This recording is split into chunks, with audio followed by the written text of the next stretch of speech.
Hey guys, MotorCarNut here, and today we're talking about valves. Bent valves, more precisely. This is what they look like when they're all bent. They're supposed to be like this, nice and tight and sealed, like that. And the reason for this is obvious, that the piston hits the valve.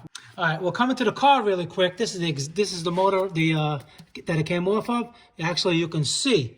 You see the shiny parts? That's where the intake valves hit the pistons. Now, another note, even though we're talking about the valves, is you want to make sure that the pistons are not cracked. Sometimes the valve can hit the piston so hard, or vice versa, and crack a chunk of the piston off. That's just another tip. Why does the piston hit the valve? Two reasons could be. It could be the timing chain broke, timing chain jumped, timing belt broke, or timing belt jumped. Or sometimes you can get a really sticky valve or a broken spring and it can hit it, but it really won't smash it like this unless this is a valve timing problem. In other words, when the piston comes up, the valve's got to be closed to create the combustion to slam it back down.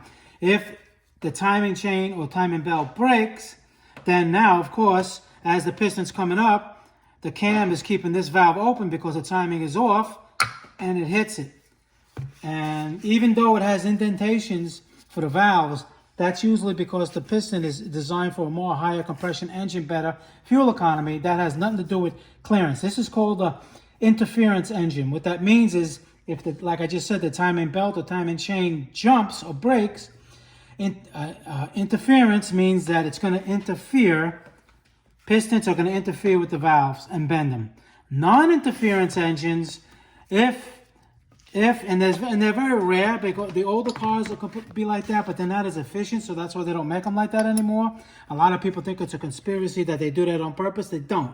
It's to get the most fuel economy out of the smallest engine and the most power. It has nothing to do with anything else. All right? So a non-interference engine, let's say if the of course, it's going to look a little different, but if the timing chain or timing belt broke, the valve will stay out a certain amount, and the piston will come up, and it still will not hit it. Okay, so what you would do then is just replace the timing chain or the timing belt, and you'll be good to go.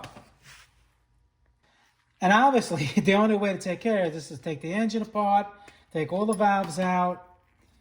I mean, this happened on the highway. This thing is bent not only over here, it's bent everywhere.